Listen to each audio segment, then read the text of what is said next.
আসসালামু আলাইকুম ওয়া রাহমাতুল্লাহি ওয়া বারাকাতুহু।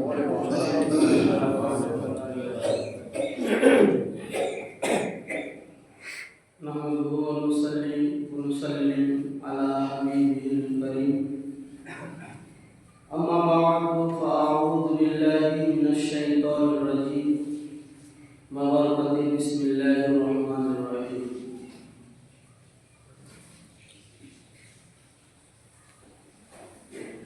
ইন্নাল্লাহ তাআলা ইউহিব্বুল মুমিনিন। সাদাকাল্লাহু মাওলানা আযীম ওয়া বাল্লাগানা রাসূলুন নবিyyুল আমিনুল মাকিনুল কারীম ওয়া নাহনু আলা যালিকা মিনাশ শাহিদিন ওয়া শাকিরিন ওয়ালহামদুলিল্লাহি রাব্বিল আলামিন।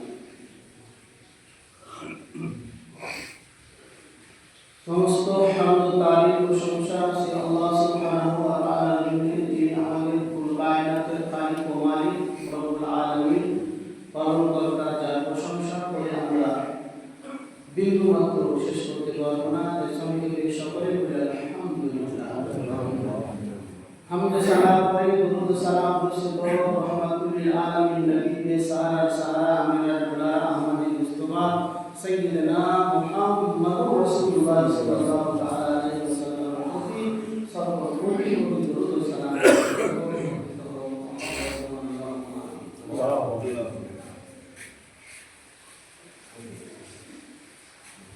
কোরআনুল মাজিদের আয়াতের মাধ্যমে যেটা বোঝা গেল যে আল্লাহ যেমন মুমিনদেরকে ভালোবাসেন, তার পরীক্ষাও খুব কঠিন।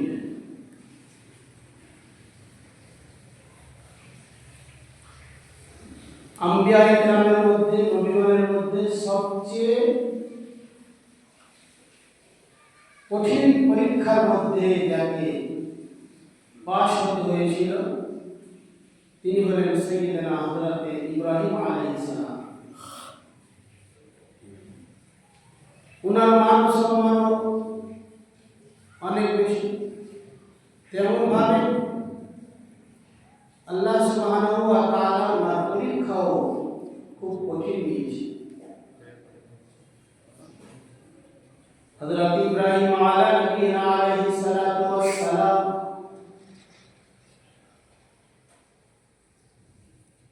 আমাদের এমন খলিল, এমন নবী, ওনার মা যখন গর্ভের মধ্যে ওনাকে প্রসব দিলেন, যখন উনি একটু বড় হয়ে গর্ত থেকে বের হলেন, চাঁদকে দেখলেন যে চাঁদ পুরো আকাশকে আলোকিত করে রেখেছে। উনি ভাবলেন এটাই হয়তো কথা। যখন চাঁদ ডুবে গেল, যখন চাঁদ ডুবে গেল তখন বলল এটা আমার কথা হতে পারে না। সূর্যকে যখন দেখলেন তখন আবার মনে করলেন এটা হলো বড় কথা। যখন সূর্য ডুবে গেল উনি বললেন না, এটাও আমার কথা, রব হতে পারে না। কারণ যিনি রব হবেন উনি শেষ হবেন না, ওনার কোনো শেষ নাই, আল্লাহর কোনো শেষ নাই। আল্লাহ রাব্বুল আলামিন কোনদিন শেষ হবেন না। কুল কায়নাত বিশ্ব সমস্ত ধ্বংস হবে, মহান আল্লাহ ছাড়া কেউ আর বাকি থাকবে না। হযরত ইব্রাহিম আলাইহিস সালাম এক আল্লাহর খোঁজে বের হলেন। তখন আল্লাহকে বললেন, আল্লাহ, আমার আল্লাহ যিনি চন্দ্র সূর্য পুরো আসমানকে বানিয়েছেন তিনি আমার আল্লাহ, এর কোনো সৃষ্টি আল্লাহ হতে পারে না। হযরত ইব্রাহিম আলাইহিস সালাম অনেক পরিশ্রম, অনেক কষ্ট করে আল্লাহর খোঁজ বের করলেন। এই জন্য একটা আরবিতে প্রবাদ বাক্য আছে, মান আরাফা নাফসি ফাকাদ আরাফা রাব্বাহু, যে নিজেকে চিনতে পারলো সে যেন আল্লাহর সন্ধান পেয়ে গেল। মানুষ যদি নিজের মধ্যে গবেষণা করে, চিন্তা ভাবনা করে, এত সুন্দর দেহ, এত সুন্দর একটা সৃষ্টি আল্লাহ আমাদেরকে বানালেন, কারোর সঙ্গে কারোর চেহারার মিল নাই, এমন ভাবে আল্লাহ বানিয়েছেন, শুধু চেহারা নয়, আপনার হাতের আঙুলের যে ছাপগুলো থাকে তাতে মিল হয় না। বলেন আল্লাহ কত কোটি কোটি কোটি হাজার কোটি মানুষ বানালেন বাবা, কিন্তু কারোর সঙ্গে কারোর আঙুলের হাতের ছাপ পর্যন্ত মিল হয় না। ভেবে দেখেছেন যে আল্লাহ কত বড় কুদরত, কত হিকমত আল্লাহ। চেহারা তো মিল না, চোখের মনও মিল হয় না, আর হাতের যে আপনারা রেজিস্ট্রি করেন জমি জায়গা, এই হাতে যে ছাপ দেন, বৃদ্ধাঙ্গুলের ছাপ, আরো ছাপ দেন, এই ছাপেরও মিল হয় না। আল্লাহ এমনই হিকমত। মহান আল্লাহ তাআলা এমন সৃষ্টি আমাদেরকে বানালেন, এমন করে আমাদেরকে তৈরি করলেন। এই জন্য বলা হয় মান আরাফা নাফসাহু ফাকাদ আরাফা রাব্বাহু, যে নিজেকে চিনতে পারলো, নিজের নফসকে চিনতে পারলো, নিজেকে চিনতে পারলো যে আমার হাকিকত কি, আমি কোথা থেকে গেলাম, কোথায় যাব, আর সেই জন্য সেই ব্যক্তি যেন আল্লাহকে পেয়ে যাবে যদি সন্ধান করে। হযরত ইব্রাহিম আলাইহিস সালাম নিজের গবেষণা করলেন, আর তিনি আল্লাহর খোঁজ পেয়ে গেলেন, আল্লাহর সন্ধান পেয়ে গেলেন। এবার হযরত ইব্রাহিম আলাইহিস সালামের কত সম্মান। আমরা দুরূদ শরীফ পড়ি যে আল্লাহ তুমি ইব্রাহিম এবং ইব্রাহিম নবীর আলো আওলাদের উপরে যেমন রহমত বরকত বর্ষণ করেছো, সালাম বর্ষণ করেছো, আমাদের নবীর প্রতিও ওইভাবে সালাম রহমত বর্ষণ করো। আল্লাহুম্মা সাল্লি আলা মুহাম্মাদ ওয়া আলা আলি মুহাম্মাদ কামা সাল্লাইতা আলা ইব্রাহিম ওয়া আলা আলি ইব্রাহিম ইন্নাকা হামিদুম মাজিদ। তাহলে ইব্রাহিম নবীর চাইতে বোঝা যাচ্ছে যে ইব্রাহিম নবীর চাইতে বেশি কোন নবীর উপরে আল্লাহর রহমত বরকত সালাম নাযিল হয়নি। কেন হয়নি? যে হযরত ইব্রাহিম নবী অনেক পরিশ্রম করে, অনেক কঠিন পরীক্ষা দিয়ে ঈমানের 1 নম্বর স্থান অধিকার করেছিলেন।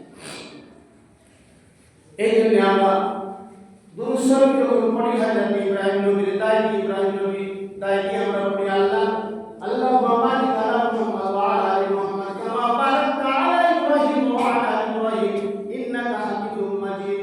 ওই রকম বরকত রহমত আমার নবীর উপরে করো, আমাদের বংশের উপরে করো, যেমন হযরত ইব্রাহিম আলাইহিস সালামের বংশের উপরে হযরত ইব্রাহিম নবীর উপরে করা হয়েছিল। বাবাজি এই জন্য আমরা ইব্রাহিম নবীর পরীক্ষা দিতে যাব। ইব্রাহিম নবী কত কঠিন পরীক্ষার মধ্যে দিয়েছিলেন। ঈমানি যার যত মজবুত হবে তার তত কঠিন পরিশ্রম হবে।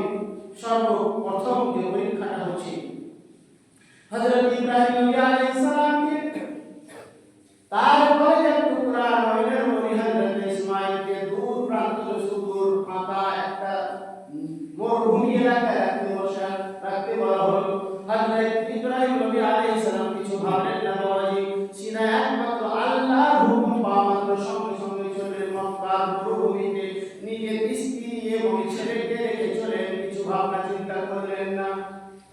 আমরা যদি হতাম ভাবতাম যে আমার ছেলে, আমার স্ত্রী, আমার এই সন্তান কি খাবে, আমার বিবি ওই নির্জন মরুভূমির এলাকায় যেখানে একটা লোকের কোনো নাম নিশানা পাওয়া যায় না, এমন একটা জায়গায় হযরত ইব্রাহিম নবী আলাইহিস সালাম আল্লাহর হুকুম পাওয়া মাত্র ওইখানে রেখে চলে এলেন।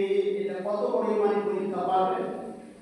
তাই ক্ষমতা নাই আল্লাহর হুকুম পালন করার জন্য হযরত ইব্রাহিম নবী তা করলেন। হযরত ইব্রাহিম নবী আলাইহিস সালাম এত কঠিন পরিশ্রমের মধ্যে দিয়ে জীবন যাপন করতে লাগলেন। কত পরীক্ষা নেওয়া হলো। হযরত ইব্রাহিম আলাইহিস সালাম যখন তিনি প্রচারে ইসলামের দাওয়াত দিতে লাগলেন নমরুদের কাছে, ওই নমরুদ যখন বহু চেষ্টা করে যখন ইব্রাহিমের ইসলামের দাওয়াত আনতে পারল না, কলেমার বাণী করতে পারে না, সময় মিলে পরামর্শ করল ইব্রাহিমকে আগুন পুড়িয়ে দেব। হযরত ইব্রাহিম আলাইহিস সালাম আগুনে পোড়াবার জন্য তৈরি হলো। ইব্রাহিম আলাইহিস সালামকে এত বিশাল অগ্নিকুণ্ড জ্বালানো হলো যে যার আশেপাশে পর্যন্ত কোনো মানুষ, কোনো জীবজন্তু যেতে পারে না, আকাশের উপর দিয়ে ওড়ে কোনো জীবজন্তু যেতে পারে না, দাও দাও করে আগুন জ্বলে। এহেন আগুনে হযরত ইব্রাহিম আলাইহিস সালামকে নমরুদ তার দরবার নিয়ে আগুনে ফেলে দিল। আল্লাহ রাব্বুল আলামিন ইব্রাহিম বলেন, মাবুদ আল্লাহ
কষ্ট হয় আল্লাহকে গালাগালি পর্যন্ত দিয়ে ব্রাদার না শুকরিয়া আদায় আল্লাহ বলছেন লাইন শাকারতুম লাযিদান্নাকুম ওয়া লাইন কাফারতুম ইন্না আযাবি লাশাদীদ। রে বান্দা, যদি তুমি আমার নিয়ামতের যদি শুকরিয়া আদায় করো, আমি আল্লাহ তোমার উপরে নিয়ামত এমন ভাবে বর্ষণ করব এইগুলো রকমের তোমার কোনো অসুবিধা হবে না। ওয়া লাইন কাফারতুম, যদি কুফরি করো আমার আযাব কিন্তু তোমার নিকটে রয়েছে। ব্রাদার বিল্লাহ ইসলামিয়া হযরত ইব্রাহিম নবী আলাইহিস সালাম হযরত জিবরাইল আমিনকে বললেন, আমার তোমার কাছে কোনো সাহায্যের দরকার নাই, আমার আল্লাহ আমাকে দেখছে, আল্লাহ যদি সাহায্য করে করবে, নচেত আমার কোনো এতে আপত্তি না, আমাদের কোনতে আমি রাজি আছি। আল্লাহ তাআলা শেষ পর্যন্ত অগ্নিকুণ্ডে যখন ইব্রাহিম আলাইহিস সালামকে ফেলা হচ্ছে, বাবা বলেন দাও দাও করে আগুন জ্বলছে, ওই ইব্রাহিমকে আগুনের মধ্যে ফেলা হবে। জিবরাইল আমিন এসে বলছে, আমি কোনো সাহায্য করে দিব না, আপনি যা বলবেন তাই করব। যদি বলেন আপনি কুণ্ডে পানি বর্ষণ করো, পানি বর্ষণ করে নিভিয়ে দেব। যদি বলেন বলো, যদি বলেন যে ওই অগ্নিকুণ্ডকে আপনি একদম নিভিয়ে দেন, আমি নিভিয়ে দেব। সমস্ত রকমের ব্যবস্থা আমি করতে পারবো, আপনি যদি বলেন। হযরত ইব্রাহিম নবী কোনো সাহায্য নিলেন না, কোনো মদদ নিলেন না, আল্লাহর উপর ভরসা করলেন। তাওয়াক্কালতু আলাল্লাহ ছাড়া আর কিছুই আমি চাই না। ইন্নাল্লাহা ইউহিব্বুল মুতাওয়াক্কিলিন, আল্লাহর প্রতি যারা ভরসা করে আল্লাহ তাদেরকে মহব্বত করে, ভালোবাসে। আমরা কতটা আল্লাহর উপর ভরসা করি, অনেকের মধ্যে আমাদের ঈমান পাল্টে যায়, অনেকের মধ্যে আমরা নিজের ঈমানকে পাল্টে দিই, আল্লাহর ভরসা আমি আমার উপর থেকে তুলি। ব্রাদার বিল্লাহ ইসলামিয়া শেষ পর্যন্ত হযরত ইব্রাহিম নবীকে আগুনের মধ্যে যখন ফেলা হচ্ছে, আচ্ছা বলে ইব্রাহিম নবী এত জানা সত্ত্বেও কোনো সাহায্য নিলেন না, কেন নিলেন না? এর কারণ হলো হযরত ইব্রাহিম নবী জানতেন আল্লাহ রাব্বুল আলামিন যখন যা করবেন মানুষ তা করতে পারে না। যেখানে মানুষের চিন্তা ভাবনা শেষ, যেমন নমরুদের মনে হয়েছিল ইব্রাহিম নবীকে আগুনে ফেলে দিলাম, ও তো আগুনে পুড়ে ছারখার হয়ে গেছে, একটি পর্যন্ত সুরমা হয়ে যাবে এমন দাও দাও করে আগুন জ্বলছে, ওই ইব্রাহিমের নাম ও নিশানা থাকে না। কিন্তু আমার আল্লাহ তাআলা যখন হযরত ইব্রাহিম নবীকে আগুনে ফেলা হলো, হযরত ইব্রাহিম নবী যেমন আগুনে গেছেন, আল্লাহ আগুনকে হুঁশিয়ার করে দেন, কুল ইয়া নারু কুনি বারদান সালামান আলা ইব্রাহিম, হে আগুন তুমি সতর্ক হয়ে যাও, সাবধান হয়ে যাও, আমার ইব্রাহিমের প্রতি তুমি শীতল হয়ে যাও। কেমন শীতল? সালামান আলা ইব্রাহিম, এমন শীতল হয়ে না, এমন ঠান্ডা হয়ে না যাতে আবার ঠান্ডা না লেগে যায়। তো ইব্রাহিম নবী যখন অগ্নিকুণ্ডে গেলেন, নমরুদ মনে মনে করলো আল্লাহ আগুনে ফেললাম, আর ইব্রাহিম নবী মনে করলো আমি ফুলের বাগানে ঢুকে গেলাম। উপর থেকে দাও দাও করে আগুন জ্বলছে, সবাই দেখছে যে বিশাল আগুনের মধ্যে ইব্রাহিমকে ফেলে দিল, আগুনে পুড়ে ছারখার একদম সব শেষ হয়ে যাবে, হাড় পর্যন্ত সুরমা হয়ে যাবে। কিন্তু ইব্রাহিম নবী আগুনে যেমনই পড়লে ওরা দেখছে আগুন, ইব্রাহিম নবী দেখছে যে ফুলের বাগানে এলাম। ব্রাদার, তাহলে আল্লাহ রাব্বুল আলামিন শেষ মুহূর্ত পর্যন্ত ইব্রাহিমের পরীক্ষা নিলেন, শেষ মুহূর্ত পর্যন্ত আগুনে ফেলেও দিলেন, তবু হযরত ইব্রাহিম নবীর ঈমান টলমল হয়নি। হযরত ইব্রাহিম আলাইহিস সালামের পুরো ঈমানের মধ্যে কিন্তু পরিমাণ কোনো সন্দেহ ঢোকেনি, এমনই মজবুত ছিল হযরত ইব্রাহিম নবীর ঈমান। এই জন্য আল্লাহ ওনাকে খলিল উপাধি দিলেন।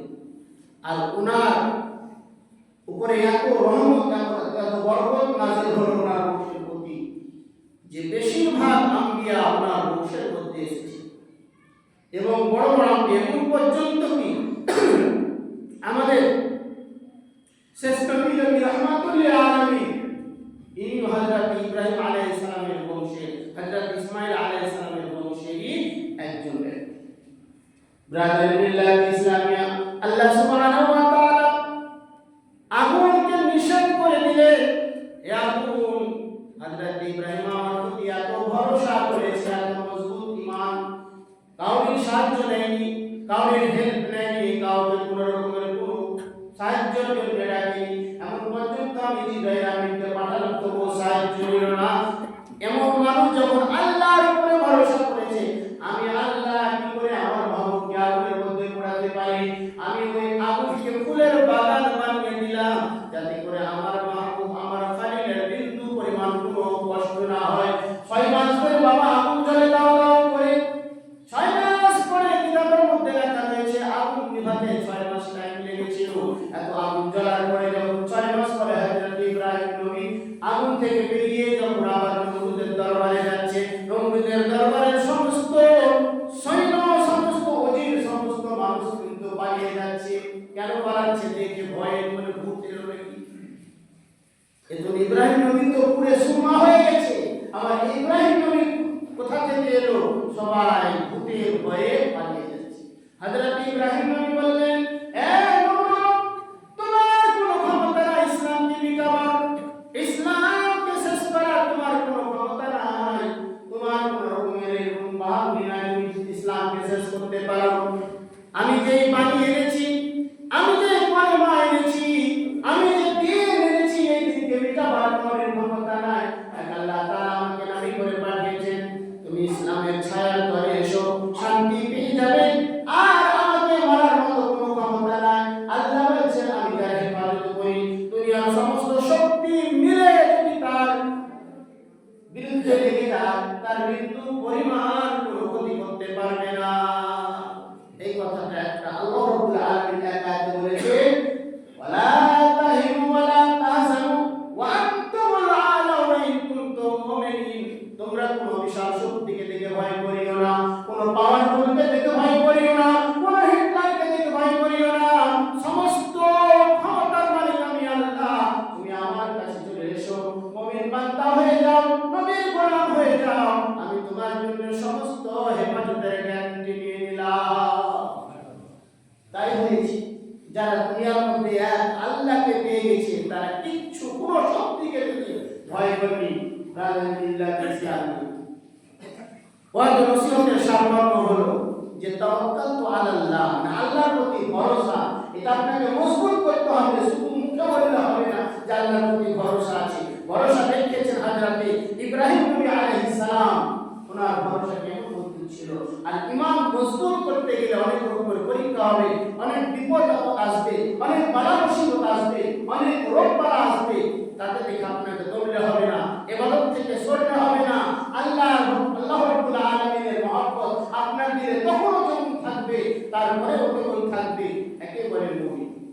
মাঝে মাঝে পাল্টে গেলাম, মাঝে মাঝে ছেড়ে দিলাম ইবাদত বন্দেগী, কি না তো কষ্ট, কি ব্যবসা চলে না, তখন নামাজ আর পড়বে না। যখন কয়েকদিন ব্যবসা চললো, তখন নামাজ পড়লো। ব্রাদার মিল্লাত ইসলামিয়া, এমনই ঈমান হযরত ইব্রাহিম নবী আলাইহিস সালামের মতো আমরা যদি তৈরি করতে পারি, ইনশাআল্লাহ আমাদেরও সমস্ত হেফাজতের দায়িত্ব আমার আল্লাহ সুবহানাহু ওয়া তাআলা করবেন। আমাদের কোনো আপদ বিপদ হবে না। আল্লাহ যেন আমাদেরকে মানা এবং চলা